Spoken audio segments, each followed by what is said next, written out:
Hello and welcome to the National School webinar about the new STP Histopathology curriculum. I'm Steph and I'm the Curriculum Project Support Officer for the National School. We will be using Teams for the Q&A during this webinar. If you would like to ask a question, please select the function at the top of the screen. In today's webinar, we will do our best to address as many of your most important questions as we can. We have three speakers today: Jo Horne, Lead Editor, Chris Fisher, Head of Curriculum, and Liz Plum, Head of Accreditation and Admissions. I would now like to hand you over to Jo. Hello, Jo, you are now live. Oh, thank you. So, hi, I'm Jo, and over the last sort of 18 months, I've acted as lead editor for the STP Histopathology curriculum review. So, as an introduction to why we're here today, I wanted to set the scene. We know that there are changes in histopathology which are continuing at pace. And amongst that, there's a change in the workforce and in the roles and the jobs that scientists are doing within histopathology. And that's involving much more clinical and scientific work than we've ever been involved in before.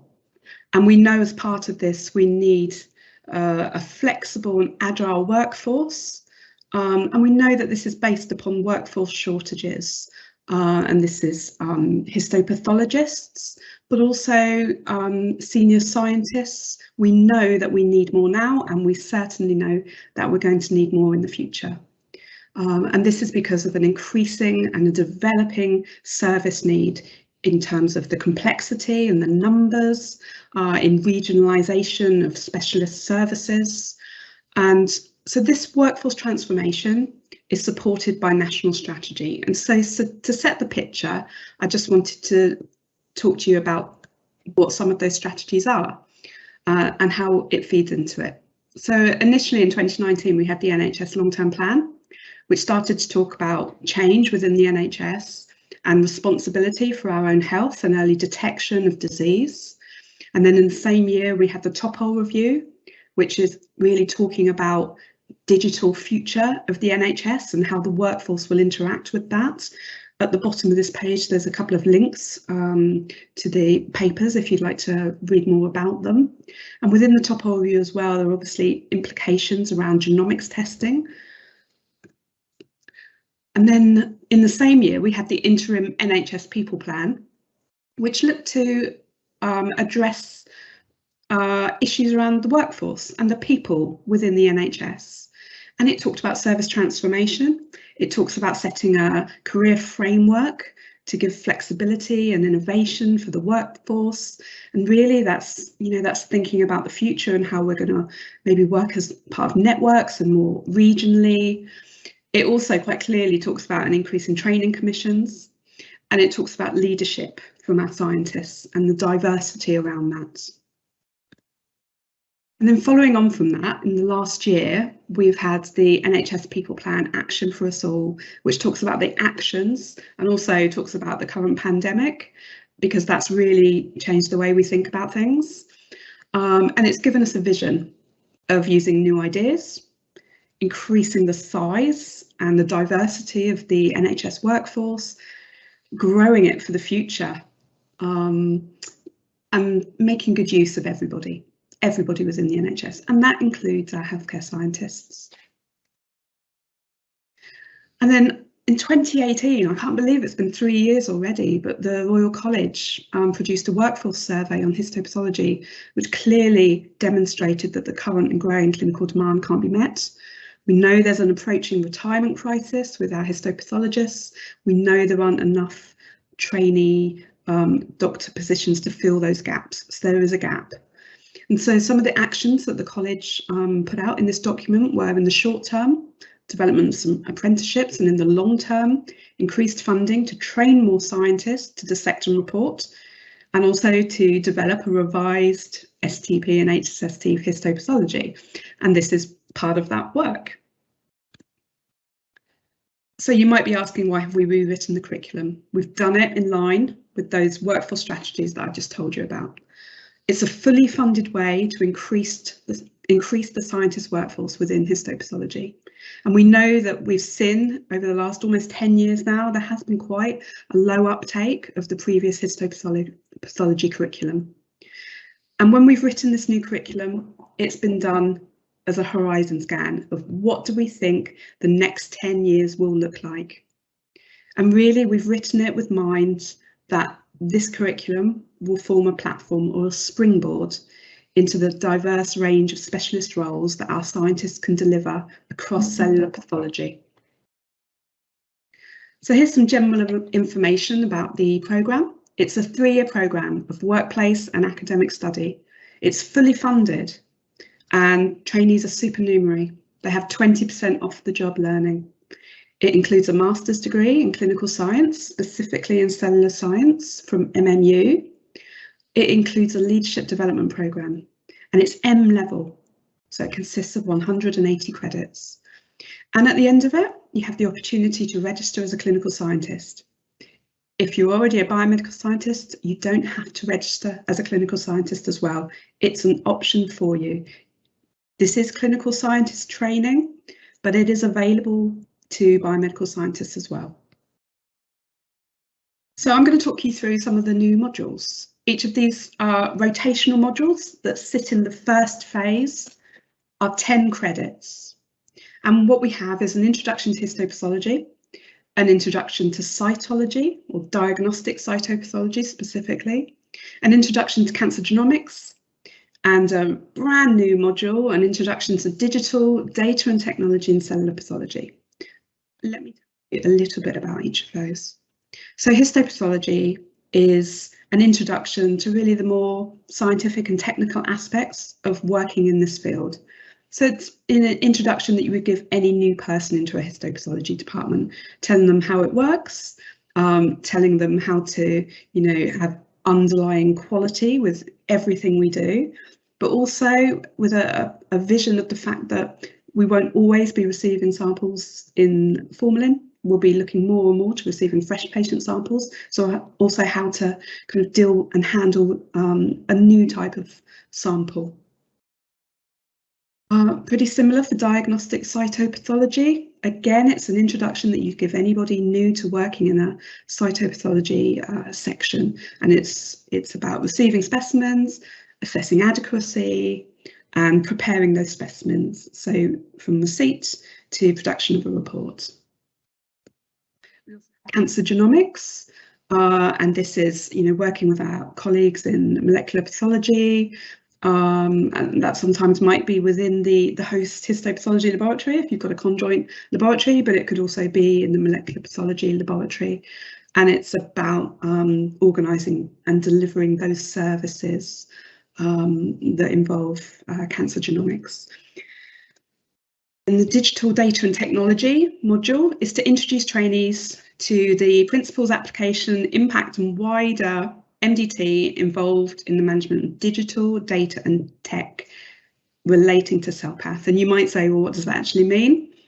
And so that is around things like digital reporting, around advances in tech and innovation, around integrating histo and molecular pathology reporting, around image capture, around databases and IT, around clinical data outside of pathology, so that bigger picture.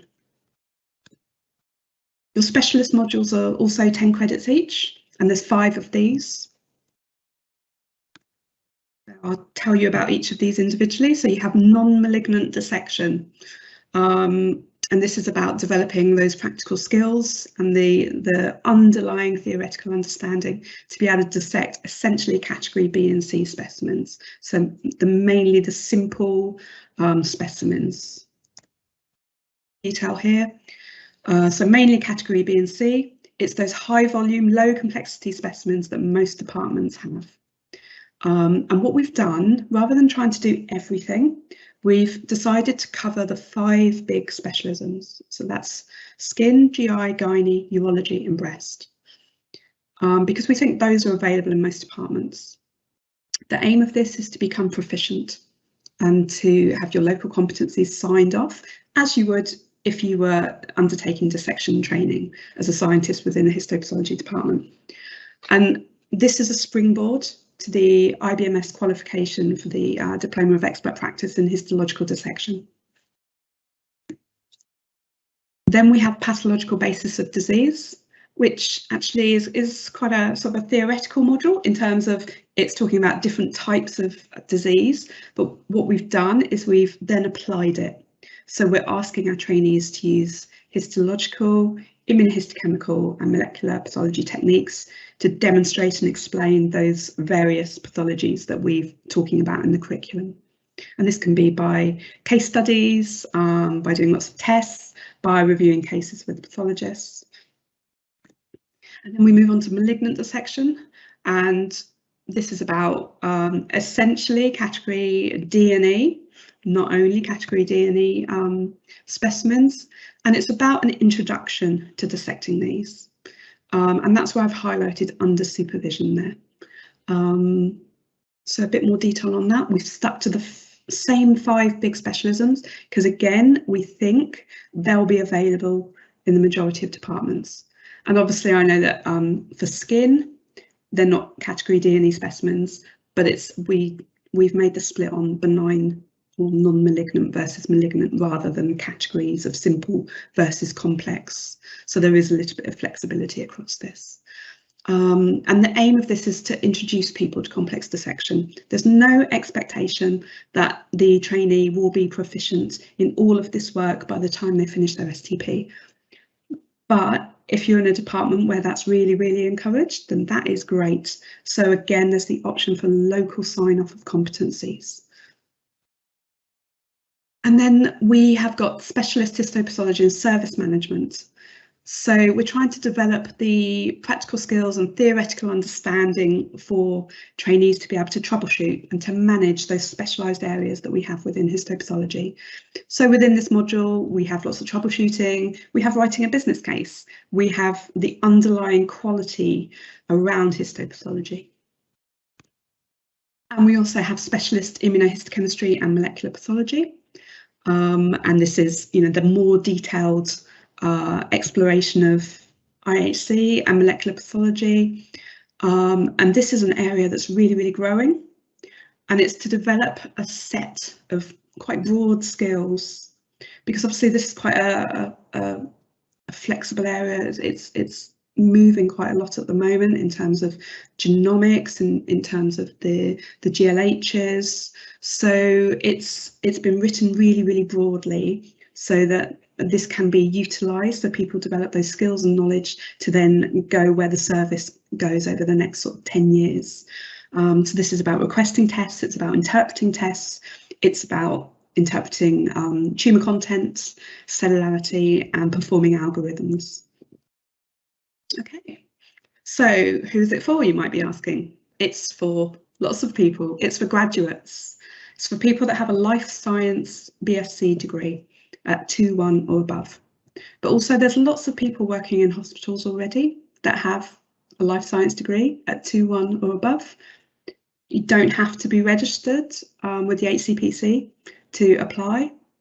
Prior experience in histopathology is also not required. It's obviously really useful because it's a good grounding, but you don't require it to apply. So I think really this is my main slide. What can people do afterwards? What is this about? What is it for? How does this help drive forward your histopathology service? It's been designed as a springboard into those specialist roles that are going to really, really develop over the next 10 years. So people can go into higher level dissection and do dissection qualifications and reporting. But they can go into management and leadership, the more traditional path. They could go into digital, into innovation, into technology. They could go into specialist immunohistochemistry, molecular pathology or genomics. There are lots and lots of paths that people can take depending on their personal interest and also depending on service need. So my question really is, what would you like to grow in the next 3 years? Because that's the timescale of an STP trainee. So if you're looking to grow your scientific management and leadership services designed and supported by digital innovation, including digital pathology, or you want to further design and integrate your specialist immunohistochemistry, molecular pathology and genomic services, if you want to set up or increase your scientist-led dissection service. If you just want to increase your numbers of your workforce, it's a really good start. But for me, the key thing here is if you want flexibility, if you want to retain your workforce and you want to grow them, this is a really good way to do it. And where does it fit into the bigger picture? So the STP is one of many training routes available in histopathology. There are many also offered by the Institute of Biomedical Science, often working alongside the Royal College of Pathologists. The STP is designed to give a broad training, that springboard, and to act as that launch into other national qualifications, some of which I've listed below there. So what happens now? It's nearly autumn, it's not quite autumn, but people need to start making decisions about the numbers and the names, if it's from in-service. And to do that, we need to engage our managers and our clinical leads, those decision makers. And one of the things we really need to think about as scientists within departments is the entry route. And there are essentially two entry routes. There's direct entry, which is if you want a new employee. And this is really looking at graduates, people that aren't already working in hospitals. This is about workforce planning and looking ahead and thinking, how do we increase our staffing numbers? But alternatively, you might be a manager in a department that's looking at in-service entry. This is about looking at your existing workforce. It's about workforce transformation within your department and developing it for the future. It's about redesigning your service. So I don't know who's in the audience today, but I'm assuming you might be in one of these groups. So if you're a commissioner or a decision maker, we need your help advertising, promoting this and engaging our colleagues within all our networks. And that could include people like our regional lead healthcare scientists, our regional pathology practice educators, where we've got those in post. If you're a graduate, watch and wait, I think, is the advice. The applications to the school open early 2022. Shortlisting follows in the spring of that year. If you're a graduate who's already working in a hospital lab, then talk to your managers, your clinical leads, your education leads, or even your lead healthcare scientist. Tell them you're interested. If you're a pathology manager and you're thinking about workforce planning, engage your pathologist colleagues, because some of the training they will really be directly involved in. Consider the number of trainees you want and consider putting out an expressions of interest within your department to see who would like to apply, and then go through that process within your department first. And also consider your entry route. So you could go for in-service, you could go for direct, you could go for both. And here's my last slide. So here's a link to where you can look at the detailed STP curriculum for histopathology. Commissioning is over the next few months. For graduates especially, applications open to the school in January, and then shortlisting to follow, and then interviews, and then appointment, and then a start date of September next year, which is really exciting. I'm so excited that we've got to this point. And the last thing I'd like to say is a huge thank you. I've been really proud to lead this, but I especially want to say thank you to Chris, who's up next, who's been by my side throughout this, and it's been fantastic, and also to all the contributors and all the reviewers. Thank you.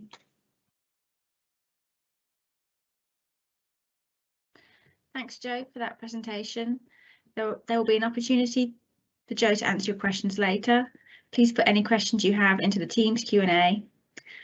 Now we have Chris Fisher to talk more about the review. Over to you, Chris. Thanks, Steph. Thanks, Jo, for that wonderful introduction. So good afternoon, everybody. I'm Chris Fisher, and I'm going to talk a bit more about the nuts and bolts of the histopathology STP this afternoon.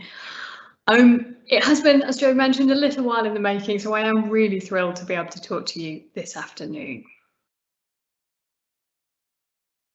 So Just a very quick overview on what I'm going to be talking about this afternoon. I'm just going to go backwards to go forwards and talk about how we got to this point here today. As I say, I'm going to unpack the STP curriculum and most importantly, just show you where to find and how to navigate that histopathology STP curriculum. I'm going to talk a little bit about some of the areas that have seen the biggest change through this curricular rewrite. And I'm going to talk again a bit more about what you need to do now if you're a training centre. As Joe's mentioned, if you're a graduate, if you're interested in this programme, just hold tight for a little bit longer and you'll have your opportunity very shortly. So first of all, the STP content review. So we started, the basis for this project really was way back in 2018. And if you've been involved in the STP for a little while, hopefully you had an opportunity to feed into the STP improvement review, which was completed in 2018. So this was a huge project for the school that collated opinions and thoughts on the STP. We heard lots of things from you that we used to inform the curriculum review. Firstly, that the STP curriculum structure was sitting about right for you. It was working well, but we heard loud and clear, particularly for the histopathology curriculum, that that content really needed some attention. So that's what we've done working with Joe through this project. So we started curriculum review back in 2019. In case you're wondering what's taken so long, we have been reviewing all 30 of the STP specialties alongside histopathology. So if you do have an interest in another subject area as well, that has been revised alongside the histopathology curriculum. So as Joe mentioned, our first step in that process was an open appointment of a lead editor, and Joe stepped forward to take that curriculum forward. And I do want to in turn express a huge thanks for Joe for taking this forward. I think her passion and dedication to leading histopathology forward has been an absolute pleasure to work with. With Joe, we pulled together that curriculum review group, so some of you will have joined us at that point. We set you one question really in that group. What is it you wanted somebody to be able to do on day one on the job with you? And we used all of the answers to that question to draft that curriculum. So as I hope you saw earlier in the year, we made that curriculum available to you, to your comments, for your feedback through the stakeholder review process.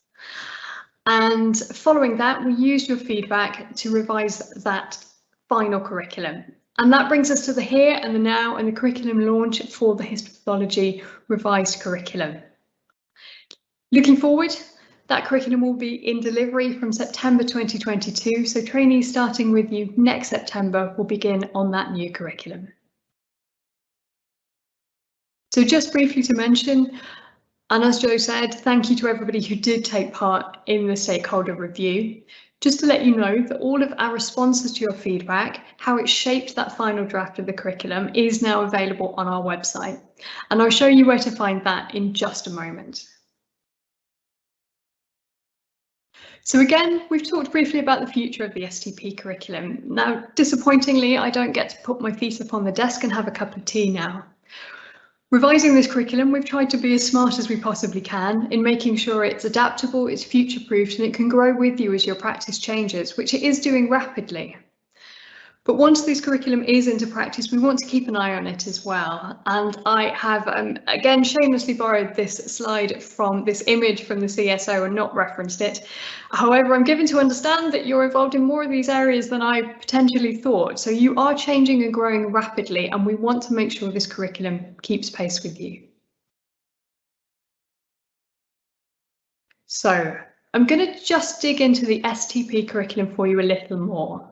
Joe's given you an introduction into the histopathology content, and I'm going to talk about the nuts and bolts of the STP curriculum itself. So we hold one curriculum for the STP. It consists of two elements. First of all, the workplace element. So trainees will be employed by you. They will spend most of their time in the workplace, developing their skills and their expertise. But they will also undertake that academic component, that MSc. So the idea is that provides the trainee with the knowledge, with the theory to understand their practice. They put that knowledge and that theory into practice in the workplace, developing their skills and their expertise. And these two sides of the curriculum provide you with a well-rounded, knowledgeable healthcare scientist at the end of the STP. So as we mentioned, the STP is a 3-year programme, and I'll talk through all of those different elements in just a moment. Generally start with your rotation modules, you move on in your second year and your third year of training to your specialty modules. So the most important question for today, where you can find the curriculum. Joe provided you with the URL, but if you didn't scribble it down in time, it is very easy to find. All of the new content is available in our curriculum library. And if you can make your way to our school website, you can either search for the curriculum library or find it through our quick links section. So as you can see there on the top left, all of our 2022 curriculum are now available on the curriculum library. And that feedback I mentioned just a moment ago is also available on the curriculum tracker, which is that bottom right link there. Just a note as well, if you do have a trainee with you currently, or you have a trainee joining you in this September in 2021, they will continue on the existing curricula, and that's available through that bottom left link on the curriculum library as well.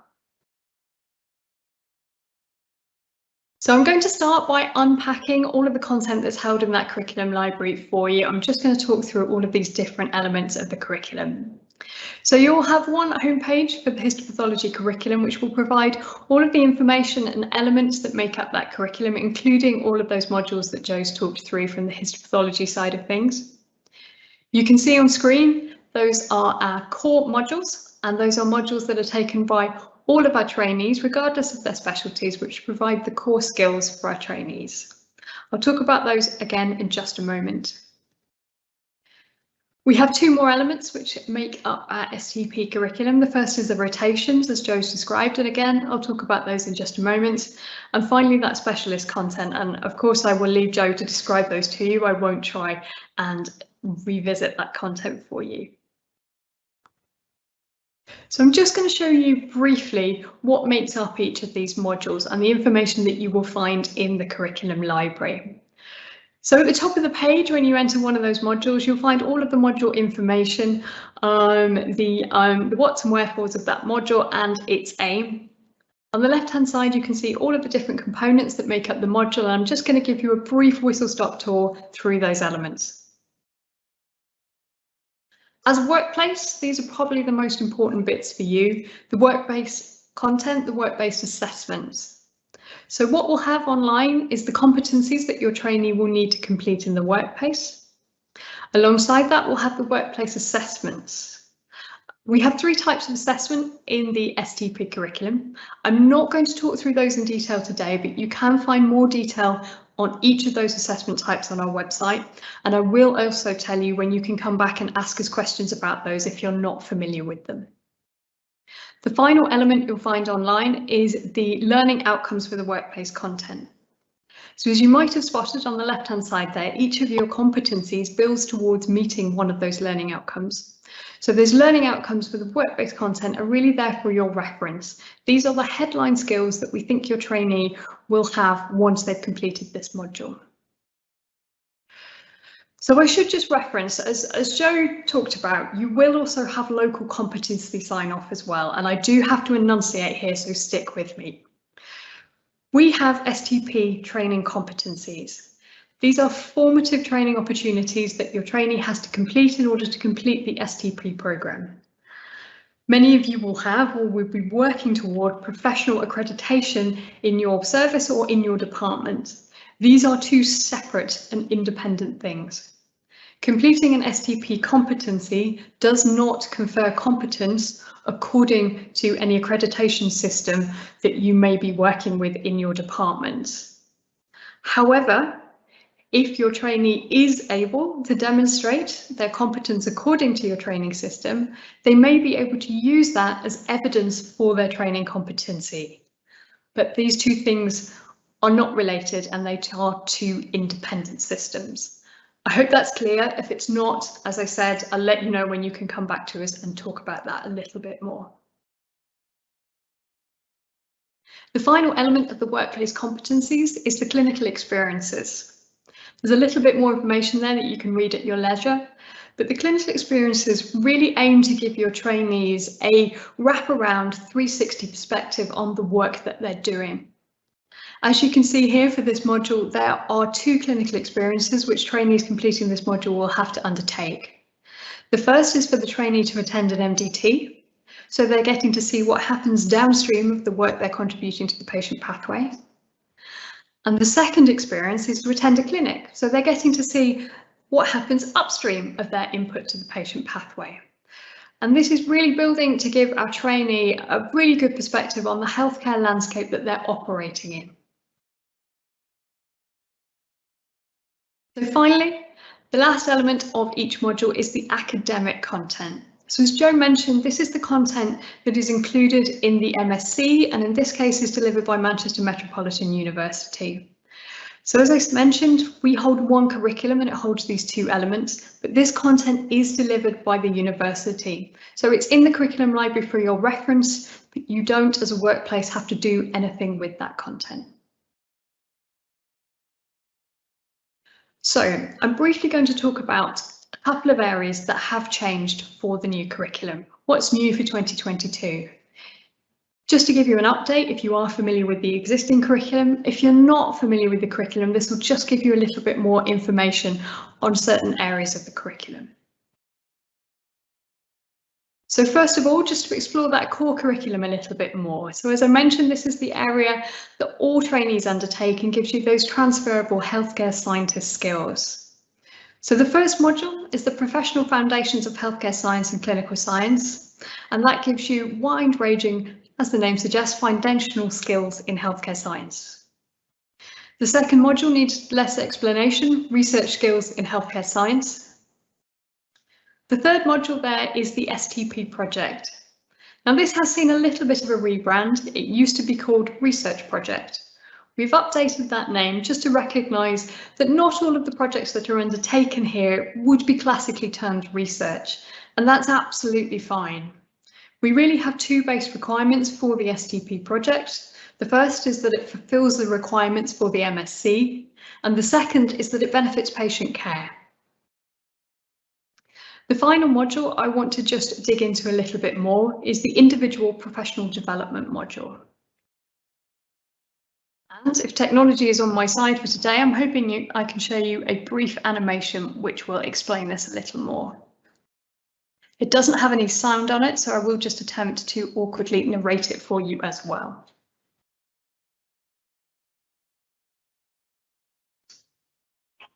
So the individual professional development module is an opportunity for trainees to develop their individual practice. Trainees will identify a personal development need, which is relevant to their current or future practice, which will improve the way they work and the quality of their practice. Trainees could develop their knowledge of a particular area of practice or understanding of the wider NHS or healthcare environment.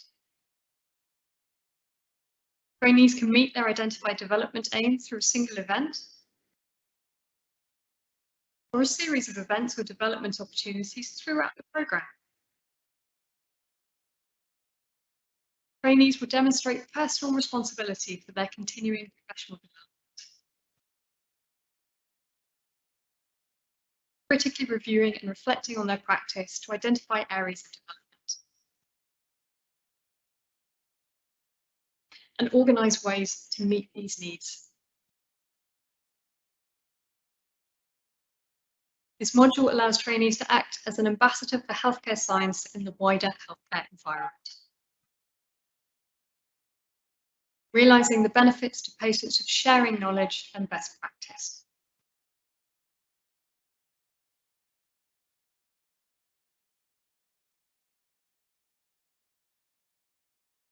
So just to summarise, this is an opportunity for trainees to identify a training need and to meet that need through organising their own opportunity.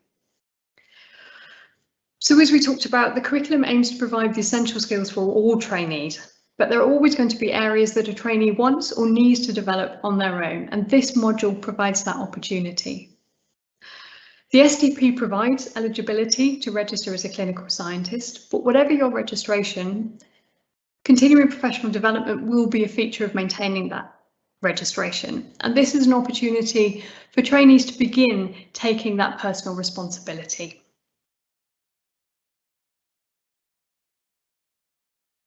So the next area I'm going to talk about is rotations. And again, just have a brief animation to introduce rotations for you. So this is an area, again, that we heard needed some work in response to the STP improvement review. So this has been an area of focus for curriculum review. Let's see if this one will work for you as well.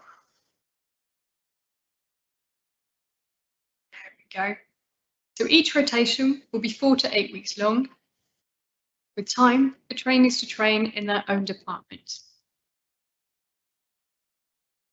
Rotations will allow trainees to develop an understanding of the role of clinical scientists and the multidisciplinary team in their specialty and related specialty. Trainees will gain knowledge and understanding of other specialties, have opportunities to network, explore the patient pathway and the wider NHS. Experiences and knowledge will be transferable to specialist training. Rotations will be related to the trainee's own specialty.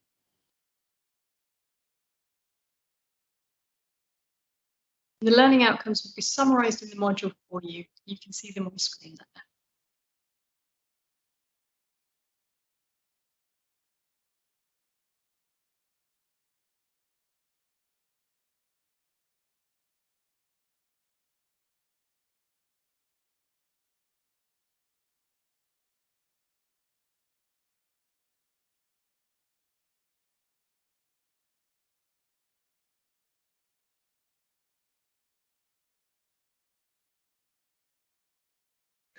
So I hope that helped introduce this new rotational module to you. Just to summarise, each rotation will be 4 to 8 weeks long.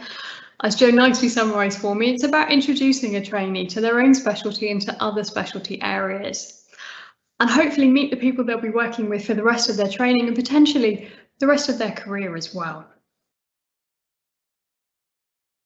So I'm going to talk a little bit about scheduling of these rotations in the workplace. So one of the things you will have to do if you're going to take a trainee, if you're going to have a trainee with you in the workplace, is develop a training plan.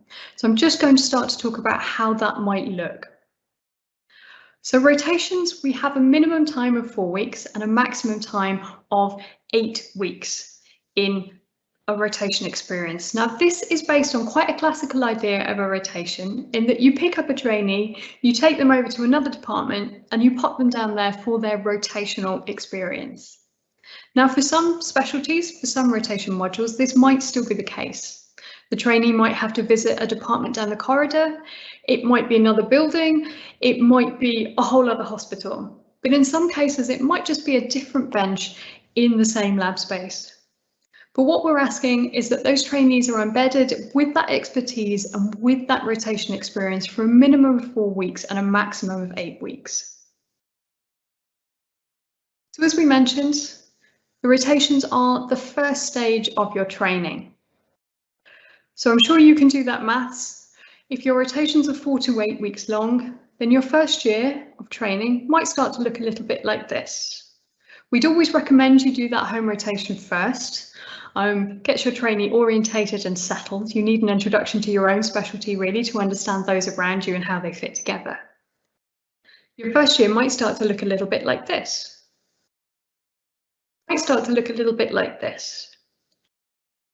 You'll probably have some university teaching in that first year as well, so actually this might be more realistic. And it's possible it might look a little bit like this as well.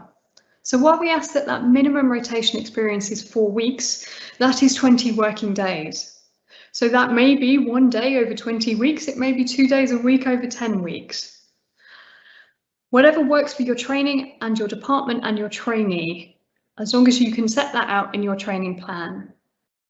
What you might find is you're a little at the mercy of logistics, of other people supporting you with these rotation modules.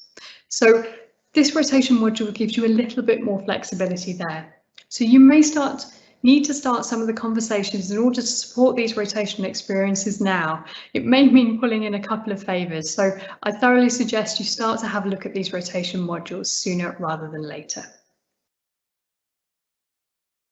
So as you can see, with that phasing of the rotations, you might find it's possible to start to bring that specialty phase training forward a little bit into your first year. If your trainee is ready to start taking on that specialty training, those first specialty modules. So your training might actually look a little bit more like this, or perhaps even like this.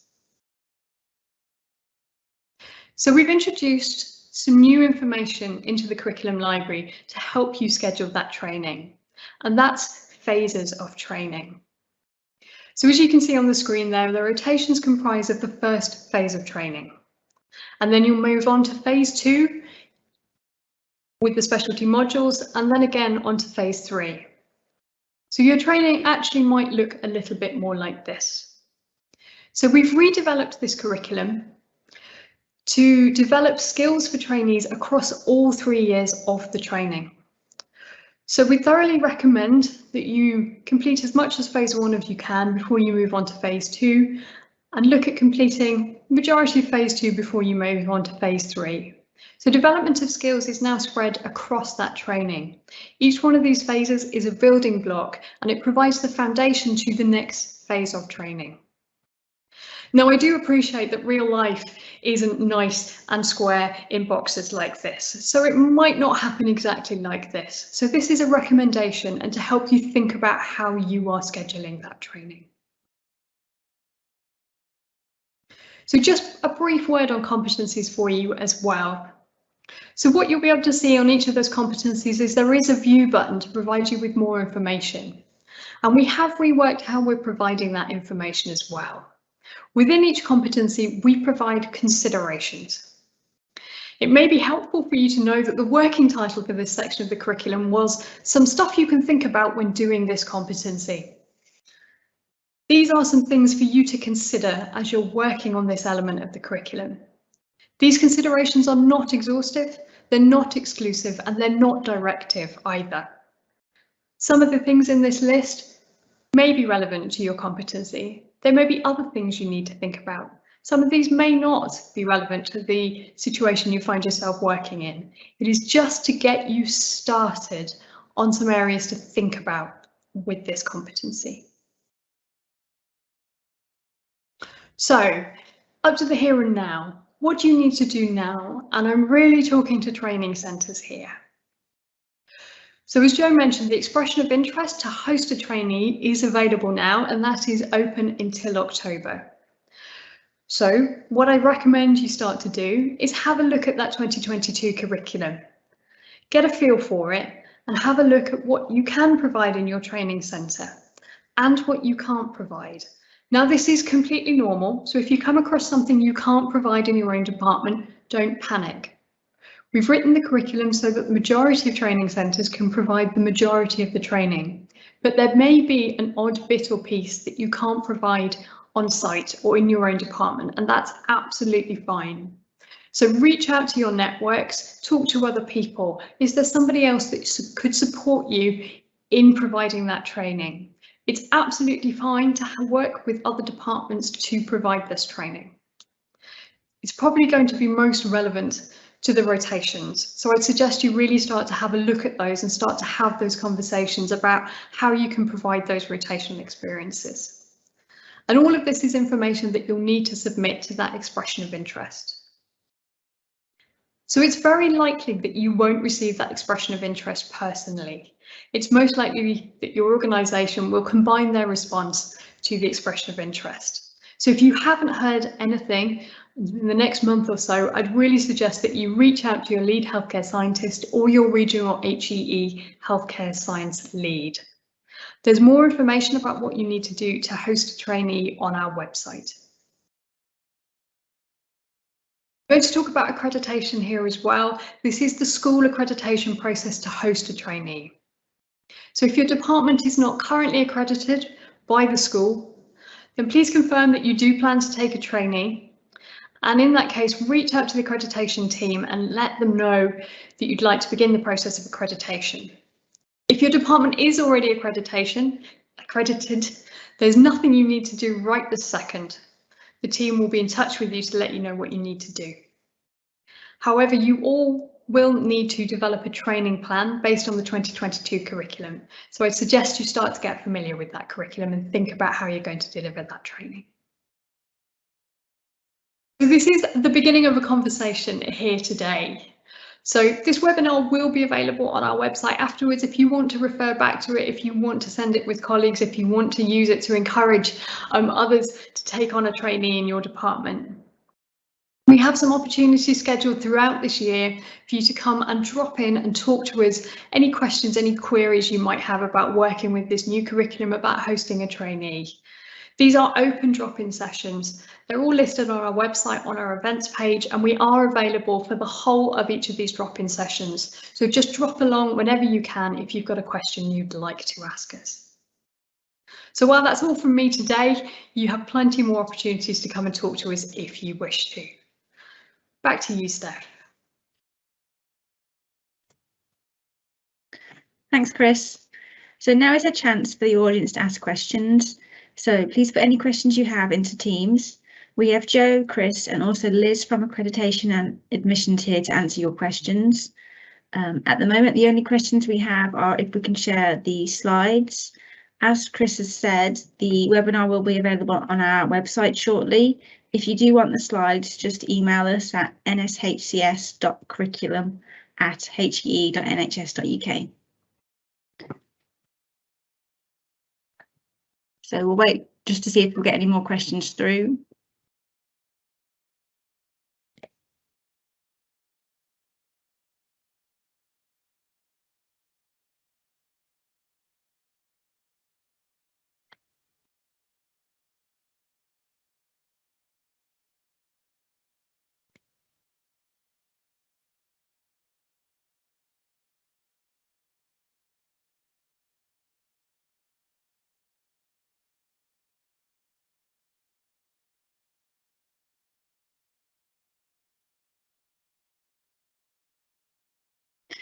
Yeah, email address was too fast. NSHCS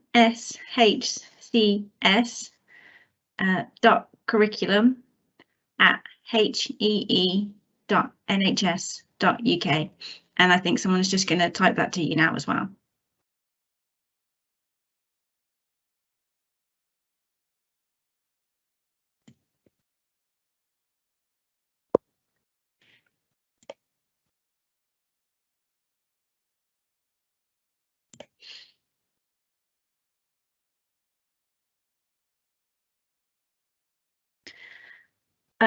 Okay, somebody's asked what would be the process for entry with an international degree. Liz, is that one for you?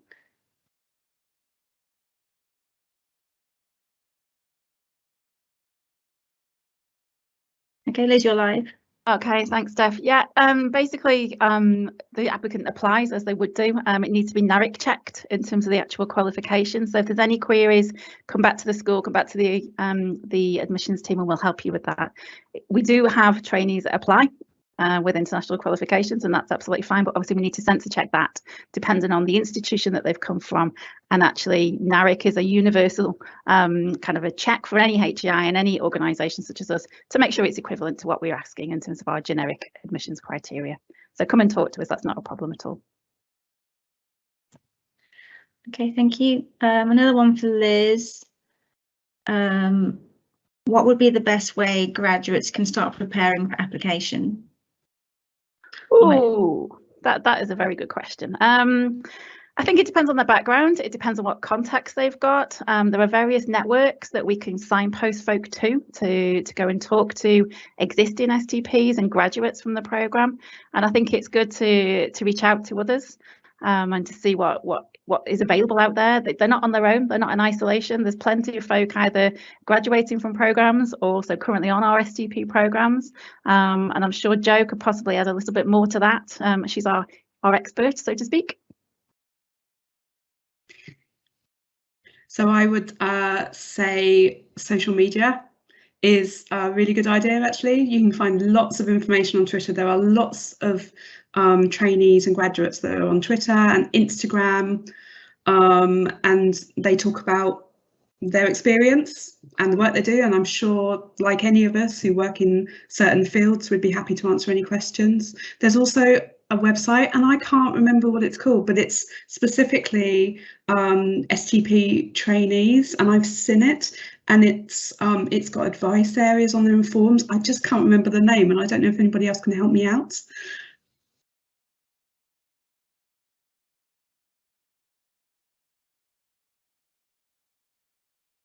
STP Perspectives, I think, is the name of the website. So Google that, because I've looked at that before, and it's really, really helpful.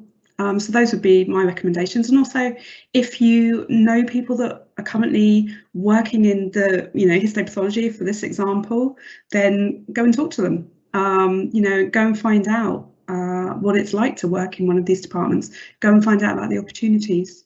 Go and talk to some pathologists. There's lots of those on Twitter as well.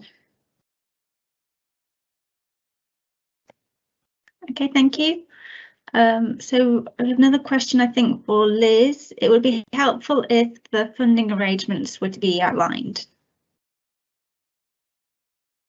Okay, I assume that means in terms of what we fund. So obviously, HE will fund the posts on an Agenda for Change Band 6, and alongside that, there's a £2,000. It's kind of a support. The only way I can describe it is a support for trainees when they're on the programme. The intention for that is to be used for any travel arrangements, any kind of courses or conferences, any associated costs such as that. The intention is that's not for used any IT kit, but that's what that's intended for. So every trainee year on year gets the salary that goes into the trust and also the £2,000. Obviously, the fees for the MSc are paid, and that nobody needs to worry about that. So I think hopefully that's answered the question in terms of the funding side of things. Okay, thank you. Another one for Liz. Are you advertising at universities, particularly to life science undergraduates? Oh, that's another very good question. I think we are. Yes, I'm getting the nod. Yes, we are. Yes, everybody's telling me that we definitely do that. Sorry, my mind had a bit of a blank at that moment. So yes, we are trying to promote every STP specialism as best we possibly can to ensure that we attract as many potential applicants as we possibly can. If anybody has any pearls or any tips where you think we're not doing things, by all means come to us, and we're more than willing to listen and change and do things slightly differently if that would help the situation. Okay, thank you. I think I've got one for Jo now. If an STP trainee came into the department and began specimen dissection after year 2, would it cause conflict with other BMS colleagues who have been training for 3 years before beginning the IBMS dissection portfolio? I think that question is quite hard to answer. I think if you answer that generically, I think anybody walking into any situation where other people are already working without communication would cause a problem. So I think actually this question is about engagement and communication, and actually engaging and involving everybody from the start, rather than this being seen as people that are sort of parachuted in, if you like, to your department. So I think this is about engagement and communication, but I think it depends on the workplace. But I don't, I'm a biomedical scientist and a clinical scientist. I am very much for breaking down barriers between groups of people, and for me this is all about us all working together and actually with the patient at the centre to provide the service. Great, thank you. And now we're going back to Liz for 2 more questions. The timeline given mentioned shortlisting in March for direct entry applicants. What about in-service entry applicants? What would be the timeline process for them? Okay, it'd be very similar to this year, and I haven't got it in front of me, but what we will do is, because we haven't published that yet, we will publish that in the next couple of weeks. So as soon as we can, we'll give you that information. Okay, thank you. Someone else has said, we've never had an STP previously. What resources are available for our training leads and senior staff to support students? Okay, good question. We've got lots of networks, we've got lots of folk who've taken STPs previously, so we're more than happy to facilitate any discussions with other people that have done this already. You're not on your own. There's obviously regional deans that we have within the school and various training programme directors also within the school. So reach out to us, come and talk to us. Don't think you're on your own. Don't think you have to reinvent another wheel. We've got lots of expertise either that we know within the school or others that are already doing this. So come and talk to us and we can signpost and help and guide. Okay, great. Thank you, everyone. So we don't have any more questions at the moment, so we'll wrap up there. So thank you to Joe, Chris and Liz for answering those questions and for your time today. Thank you to everyone for participating in this webinar today. We'll make sure that we look at all the questions we've not been able to get through today to identify any additional information that we can provide for you via our website. Once again, thank you very much. Take care and goodbye.